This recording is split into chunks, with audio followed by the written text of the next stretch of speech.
Essa é a continuação da aula sobre linguagens de alto nível. Aqui tem um novo gráfico simplificado com uma árvore genealógica das linguagens de alto nível. Aqui, de novo, a gente tem Fortran, Lisp, Algol, COBOL, essas linguagens mais antigas. A gente vê C e Pascal também. Smalltalk, que a gente já tinha falado, C++, Haskell. Enfim, as linguagens que a gente já tinha visto nas aulas anteriores. Aqui elas estão separadas por décadas. Então, por exemplo, o Ruby aparece aqui na década de 90. Uma outra coisa que a gente vê são as cores. Por que Lisp, Scheme e Haskell estão pintados de rosa? Por que Smalltalk, C++, Java, etc. estão em verde? E o que seria essa cor amarela que aparece em várias outras linguagens aqui? E esse azul que está isolado? E esse laranja que aparece aqui mais recentemente? Parem o vídeo agora e pensem sobre o que esses grupos têm em comum dentro deles. Acredito que vocês tenham identificado que as cores têm relação com o paradigma dominante de cada linguagem. Aqui o rosa são as linguagens funcionais, o verde são as linguagens OO, orientadas a objeto, o amarelo é o paradigma mais clássico de programação imperativa, com a ideia de blocos, compostos de comandos, construtores de controle e atribuição de variáveis. O azul aqui, com o Prolog, está totalmente isolado na árvore, né? Não tem nada nem antes nem depois. O Prolog segue esse paradigma de lógica, de matemática, e já foi considerado como uma linguagem do futuro. É uma maneira bem diferente de programar. Você monta uma base de fatos no seu programa e faz consultas lógicas a ele como se fosse um banco de dados. Eu acho que vocês vão aprender um pouco de Prolog na disciplina de inteligência artificial. E também é uma possibilidade de fazer o trabalho sobre Prolog. E diferente é esse laranja de escala. Pelos ancestrais, Java e Haskell, dá para entender que é uma linguagem híbrida. Isso é uma tendência agora. Eu vou incluir aqui nessa figura mais 4 linguagens bem recentes. Prestem atenção aqui nas diferenças. O Swift, da Apple, o Rust, da Mozilla, o Kotlin, da JetBrains, que agora também é a linguagem oficial do Android, uma linguagem muito interessante, e também o Go, aqui da Google. Eu também incluí aqui o ML, que a gente já tinha falado anteriormente, mas que não estava ainda nessa imagem, né, ver como ela tem a influência nessas linguagens de hoje. E vejam como essas linguagens novas seguem essa tendência de misturar programação OO com programação funcional. O Go não, né? O Go ainda é uma linguagem mais orientada a objeto, mas com uma preocupação extra por concorrência. Né? Eu marquei aqui. Go tem essas Go Routines, que são uma abstração de controle parecida com threads. Eu coloquei aqui esse CSP como uma outra influência além de Smalltalk. CSP é um modelo de concorrência proposto no final da década de 70. Também é um trabalho interessante para quem quiser apresentar. E é interessante como todas essas linguagens apareceram no espaço de 5 anos. E todas elas com grandes empresas por trás. É sinal que é algo realmente para ficar. E por isso que a gente vai focar bastante em linguagens funcionais durante esse curso. A forma de classificar as linguagens de programação é separar entre as linguagens interpretadas e as linguagens compiladas. Já já a gente vai argumentar que essa distinção tem alguns probleminhas, mas por enquanto vamos seguir aqui. Vamos pegar o Python, por exemplo. Eu posso executar o Python aqui e escrever expressões interativamente. A igual a 10, quero ver qual é o valor de A, quero ver qual é o valor de A mais A, dá 20. E ele me responde o resultado na hora. Esse ambiente a gente chama de REPL, R-E-P-L, que é Read, Eval de Evaluate, Print e loop. Tá? Porque ele lê um comando, por exemplo, A mais 10, aí ele avalia esse comando, né, eval, ele exibe o resultado, print, e ele volta a esperar o próximo comando em um loop. Já posso digitar outro comando aqui de novo. Esse ambiente de execução, em geral, é o que caracteriza uma linguagem interpretada. Se a gente pega o C como contraponto, eu preciso abrir um arquivo, editar o programa inteiro. Aqui ele vai só mostrar uma mensagem na tela. Gravar e sair. Aí eu ainda preciso compilar esse programa. E só depois eu posso executar o programa. E aí ele mostra a mensagem na tela. Além disso, uma vez que o programa foi executado, eu não tenho mais como interagir com ele. Porque ele já acabou, ele já foi descarregado da memória. Mas o REPL do Python, por si só, ele é até legalzinho. Mas será que compensa esse aparato todo só para ter esse ambiente? Porque na prática, a gente usa isso pouco e parece algo até um pouco bobo para esses exemplos aqui que eu mostrei. Só que o REPL, na verdade, ele é consequência de uma característica ainda mais poderosa, que é a capacidade que a linguagem tem de interpretar novos códigos-fonte durante a execução de um programa que já está executando. E é o que eu tenho aqui, né? O Python ele já está executando e eu escrevo novos código-fonte, aqui ó, um novo código-fonte, durante a execução do próprio programa. Tanto que se eu escrever um programa aqui inválido, isso não é um código-fonte de Python. Ele vai me dar um erro de sintaxe. Aqui.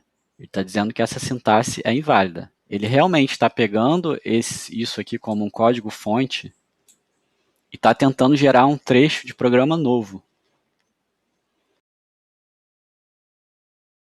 Agora, vamos pegar aqui o Lua, que assim como o Python, também tem essa capacidade.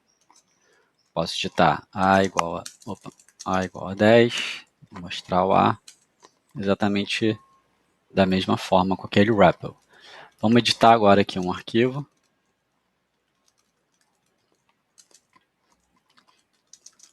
Fazer aquela mesma coisa que eu tinha feito no REPL.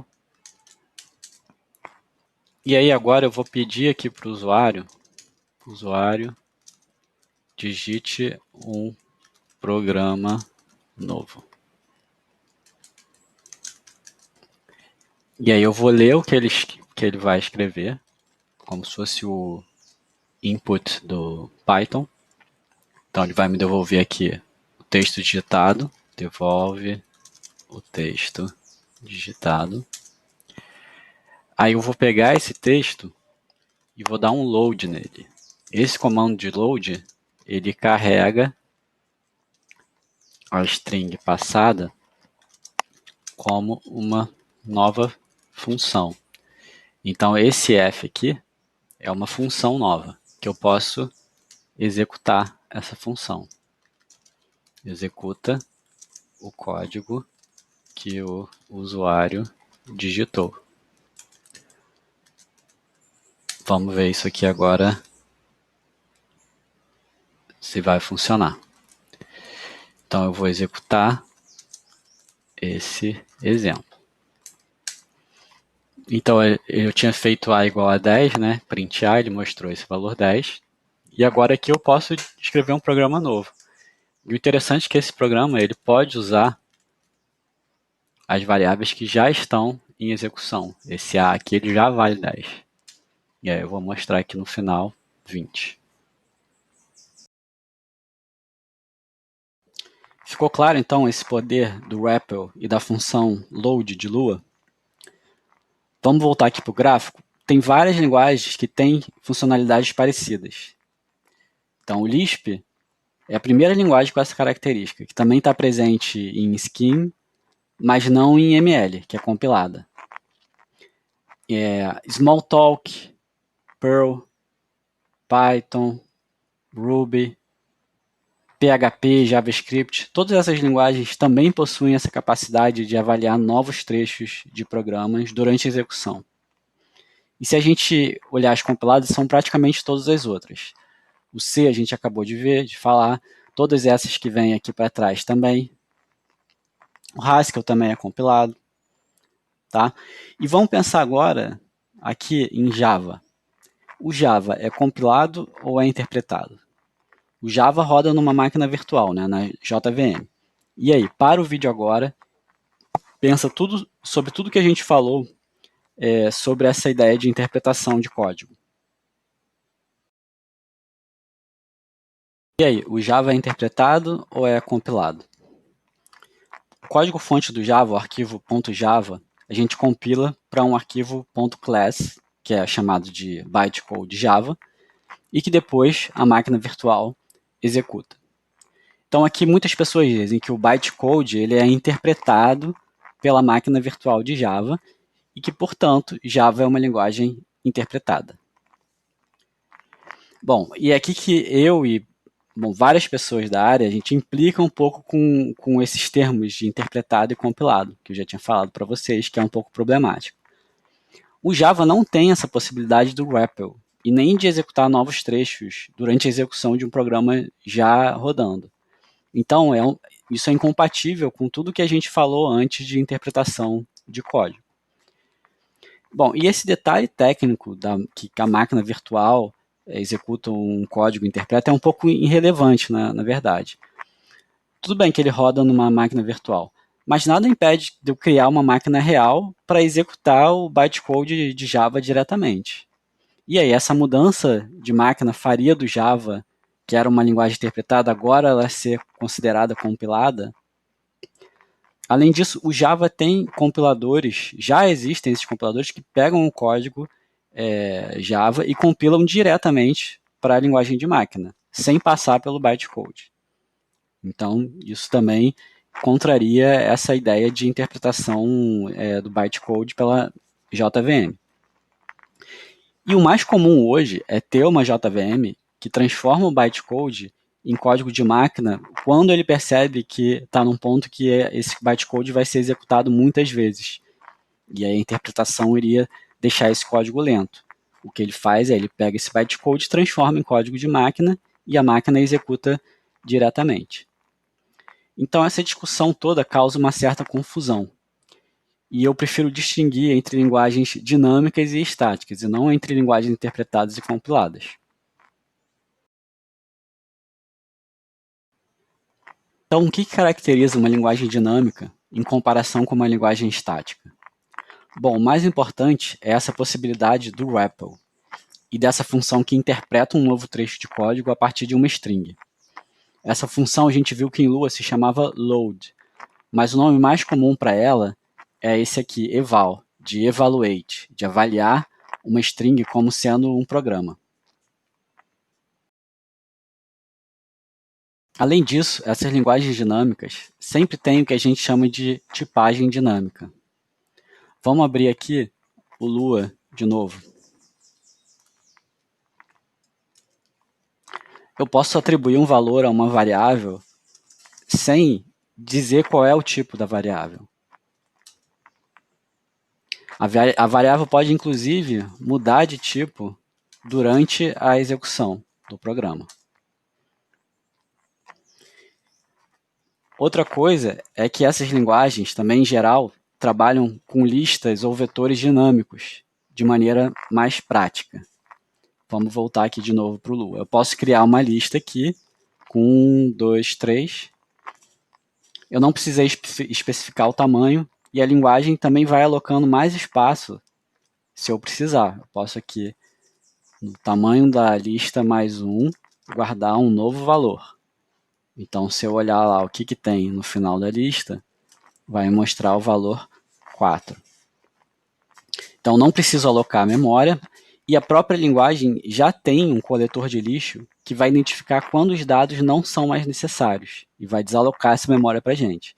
Então, se eu mudar aqui o L para 10, aquela lista que tinha aqui 1, 2, 3, 4, ela não é mais alcançável, não tenho mais como acessar ela, então ela é lixo. Então o próprio Lua vai desalocar essa memória sem eu precisar dar um free, como eu teria que fazer em C, por exemplo.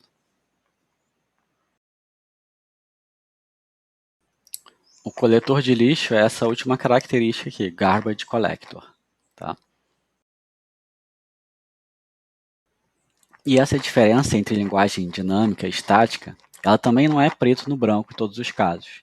Tem linguagens que são mais dinâmicas, tem linguagens que são mais estáticas e tem várias outras que ficam no meio do caminho.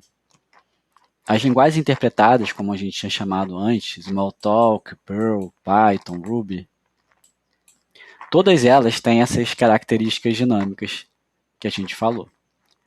Do outro lado, C não tem nenhuma dessas características dinâmicas, então estaria do lado oposto do espectro. Java e Haskell já estão mais no meio do caminho. Elas não têm um REPL, não têm tipagem dinâmica, mas têm mais facilidade para trabalhar com estruturas dinâmicas, tipo listas, árvores, tabela hash, e também ambas têm um coletor de lixo. E por último, vamos ver uma terceira forma de classificar as linguagens, que é separar elas de acordo com as áreas em que elas são mais usadas. Por exemplo, a área de computação científica usa a computação para estudar fenômenos de outras áreas científicas, seja da biologia, física, engenharia, enfim, em geral pessoas de fora da computação que precisam programar para cálculos com grande massa de dados. História: o Fortran dominava essa área e ainda é muito comum encontrar software científico desenvolvido em Fortran. Hoje em dia o MATLAB também é muito usado e mais recentemente o Python também. Por um lado, esse software é bem simples. Em geral, são cálculos matemáticos, que é só traduzir uma fórmula matemática para a linguagem, e também exige um bom desempenho, porque lida com uma massa de dados muito grande para ser analisada. Tipicamente, são programas que ficam rodando por dias até achar uma resposta. Nesse sentido, Fortran é uma linguagem muito simples de programar, sem muitas abstrações complicadas, só mesmo o básico de operações matemáticas. Fortran significa Formula Translator. Essa simplicidade da linguagem permite gerar um código com bom desempenho. A gente pensa em C como uma linguagem rápida, por também ter poucas abstrações. Mas, por exemplo, C ainda tem que lidar com ponteiros, isso complica um pouco o trabalho do compilador. Ele não sabe exatamente quais memórias estão sendo referenciadas. E isso pode dificultar na hora de fazer as otimizações no código. Fortran não tem ponteiros, pelo menos nas versões mais antigas. O Bora está aos poucos tomando esse lugar do Fortran. Já é a linguagem mais ensinada nas universidades nas áreas de exatas. Aqui mesmo na UERJ a gente tem a disciplina de processamento de dados, que é igual a de fundamentos de vocês. Também é Python. Só que Python tem um problema de desempenho, né? Então isso parece um pouco de contrassenso. Só que o que a gente tem hoje? A gente tem muitas bibliotecas numéricas que podem ser usadas de Python, mas que são implementadas em outra linguagem de programação, como C, por exemplo. Às vezes a biblioteca até usa paralelismo internamente, sem que o cientista precise lidar com os problemas de paralelismo. Tem uma outra linguagem nova chamada Julia, que é baseada em Python e foi projetada desde o início para essa área de computação científica. Também é uma boa linguagem para ser estudada no trabalho. De empresas e negócios são aqueles sistemas para gerenciamento de empresas, controle de estoque, sistemas de reservas, comércio eletrônico, etc. Para esse tipo de software, quais são as linguagens dominantes? Nesse mundo corporativo, a gente vê principalmente Java e C# com certo domínio. São linguagens com grandes empresas por trás, com grande mercado de programadores, grande oferta de cursos, livros e certificação. Tecnicamente, são linguagens que focam no paradigma consolidado de orientação a objetos e não trazem grandes inovações. Digamos que não arriscam muito. Usam o sistema de tipos estático, que é mais seguro, mas ao mesmo tempo tem características dinâmicas de gerenciamento de memória que evita uma grande quantidade de bugs. A linha de inteligência artificial foi iniciada mais ou menos junto com a história de Lisp. O criador de Lisp, John McCarthy, foi quem inventou o termo inteligência artificial. Nessa época, a IA se baseava na manipulação de símbolos, sejam palavras, conceitos ou fórmulas matemáticas. Lisp, como a gente já discutiu, é muito boa para manipulação de listas e árvores e outras estruturas de dados. Então você pode, por exemplo, representar uma fórmula matemática como uma árvore e manipular essa árvore no seu programa para fazer transformações nela de alguma forma. Nos últimos anos, a IA evoluiu para técnicas de machine learning que têm muito mais a ver com estatística e cálculo numérico, mas não tanto com manipulação simbólica. Isso aproximou a IA mais para o lado de computação científica, e a gente vê as mesmas ferramentas, seja MATLAB, Python, sendo usados também na área de IA. O software básico é o tipo de software na base dos sistemas computacionais. São os sistemas operacionais, bibliotecas gráficas, compiladores e outros softwares que servem de base para aplicativos. Nesse contexto, as linguagens mais usadas são o C e o C++. Mais recentemente, o Rust também está se tornando atrativo por ser uma linguagem mais moderna e segura. Mas o que faz essas linguagens serem escolhidas para esse fim? A grande questão aqui é o fato de você ter um controle maior e um acesso mais baixo nível em cima da memória do computador. Por exemplo, a partir de um ponteiro fixado em algum endereço, você pode acessar qualquer byte específico. Muitas vezes, os dispositivos de hardware estão associados a algum endereço fixo, então esse tipo de controle é fundamental. C também é extremamente simples e poderoso. O código compilado gerado é pequeno e tem um bom desempenho. Isso é muito importante para software que serve de apoio a outros softwares. Além disso, o C, em geral, é a única linguagem disponível nessas novas arquiteturas, o que implica que os softwares de base devem ser desenvolvidos nela. Por exemplo, o compilador para uma outra linguagem vai precisar ser escrito em C antes de você poder usar essa linguagem. Mas a simplicidade e o poder de C, com a manipulação de memória, vem com um custo muito alto de segurança. É muito difícil escrever programas 100% corretos, e no caso de C, esses bugs muitas vezes expõem ou alteram os dados indevidos do seu programa. Essas falhas de segurança, inerentes ao C e C++ também, têm sido estudadas, e a linguagem Rust aqui é uma tentativa de oferecer uma alternativa mais segura, só que uma linguagem bem mais complexa e que pode dificultar a adoção dela. Rust também é uma linguagem interessante para o trabalho de vocês. A área de rede de computadores é bem parecida com a área de software básico, já que serve como básico para outras aplicações. A principal diferença aqui é que o gargalo não é na performance do computador local, mas sim na velocidade da rede. Por outro lado, a segurança da memória é fundamental, já que a exposição de dados indevidos a computadores remotos pode ser ainda mais danosa. Por isso é comum usar nessa área linguagem com boa performance, mesmo que não seja melhor, e com uma proteção à memória melhor, como Java e C#, por exemplo. Go também aqui, que é a nova linguagem do Google, também se enquadra nesse nicho. É uma linguagem com proteção à memória, tem um coletor de lixo e ainda oferece primitivas de concorrência que servem para tratar múltiplas conexões ao mesmo tempo. Por fim, as aplicações web de front-end e back-end têm uma característica mais dinâmica. São aplicações que podem ser atualizadas sem muita dificuldade pelos desenvolvedores, porque elas residem nos próprios servidores que estão sob o controle deles. Para front-end, não existe muita opção. Os browsers só suportam JavaScript, então é a linguagem dominante. Nos últimos anos, tem uma técnica que tem sido usada para compilar outras linguagens para JavaScript. Ou seja, você pega um código-fonte em uma linguagem, por exemplo, CoffeeScript, e transforma para um código em JavaScript para ele poder rodar no browser. Então o JavaScript virou uma espécie de linguagem de máquina do browser, porque virou alvo de compilação de diversas outras linguagens. Praticamente todas as linguagens mais comuns têm algum compilador para JavaScript. Dart, TypeScript, Haskell, Clojure, Scala e até mesmo linguagem C.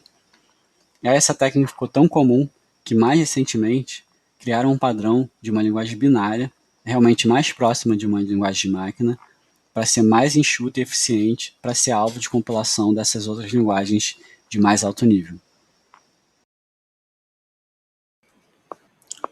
Para back-end, o cenário muda um pouco porque são aplicações que rodam no servidor, então elas estão sob o controle dos desenvolvedores. Eles podem usar qualquer linguagem de preferência. O que a gente viu é que as linguagens dinâmicas dominaram esse mercado. Primeiro com Perl e ASP, que era uma linguagem da Microsoft para a web, e depois com PHP e Ruby. Uma história muito interessante é que conta o Paul Graham num artigo Beating the Average. A tradução seria algo como superando os medianos. Ele criou uma startup na década de 90, 96 mais ou menos, que vendia lojas de comércio eletrônico customizadas para os clientes. Depois a Yahoo comprou a empresa, ele ficou milionário e anos depois ele criou o Y Combinator, que é uma venture capital dessa de startup, e também o Hacker News, que talvez vocês conheçam. O artigo tem essa passagem. Nós sabíamos que Lisp era uma ótima linguagem para escrever software rápido, e aplicações que rodam no servidor magnificam esse efeito, porque você pode lançar uma nova versão no minuto em que ela está pronta. Então, aqui ele está ligando essa ideia de linguagem dinâmica ser boa para rodar em servidor. Depois ele diz, nossa arma secreta era parecida, ele se refere aqui a um livro sobre um assassino. Nós escrevíamos o nosso software em uma linguagem esquisita de IA, com uma sintaxe bizarra cheia de parênteses. Por anos, me incomodava ouvir Lisp sendo descrito dessa forma, mas agora isso funcionou com uma vantagem. No mundo dos negócios, não tem nada mais valioso que uma vantagem técnica que os seus competidores não entendem. Como na guerra, a surpresa vale mais do que a força. Então aqui, nesse artigo, ele retrata essa ideia de que como uma linguagem de programação e a maneira de você se expressar nela pode ser uma vantagem competitiva. Agora os exercícios para essa aula. Primeiro, pesquise e explique com suas próprias palavras a diferença fundamental entre linguagens imperativas e linguagens funcionais. É muito importante aqui usar exemplos de código. Eu não quero que vocês peguem uma definição, taque aí e não se veja como isso se reflete em código. A segunda, na sua opinião, por que o paradigma de orientação a objetos se tornou tão popular? Né? Por que a gente tem Java, C++, e Ruby, todas essas linguagens OO, e esse paradigma ficou dominando? 3. Explique com suas próprias palavras a função input de Python 3. Dê exemplos interessantes do seu uso. De novo, não é para ficar só na teoria, é para mostrar exemplos interessantes de código. 4. Dê exemplos de outras características de linguagens dinâmicas, além das que a gente exibiu nos slides. Então a gente falou lá do REPL, da função eval, de memória dinâmica e de coletor de lixo, tipagem dinâmica. Eu quero que vocês procurem outras características em qualquer linguagem dinâmica. 5. Escolha 3 áreas da computação. Então, aquelas áreas, né, computação científica, software básico, etc., que a gente viu no slide anterior, e defenda o uso de uma linguagem para cada uma delas. Então, além das que a gente já discutiu nos slides anteriores. Então, pega uma área e faz uma pesquisa, vê qual seria a linguagem boa nessa área e argumente. E a 6 leia o artigo Beating the Average, do Paul Graham, e explique com suas próprias palavras o paradoxo de Bloom. Né? Então, ele descreve um paradoxo nesse artigo, e aí a ideia é que vocês entendam e expliquem isso com as suas próprias palavras.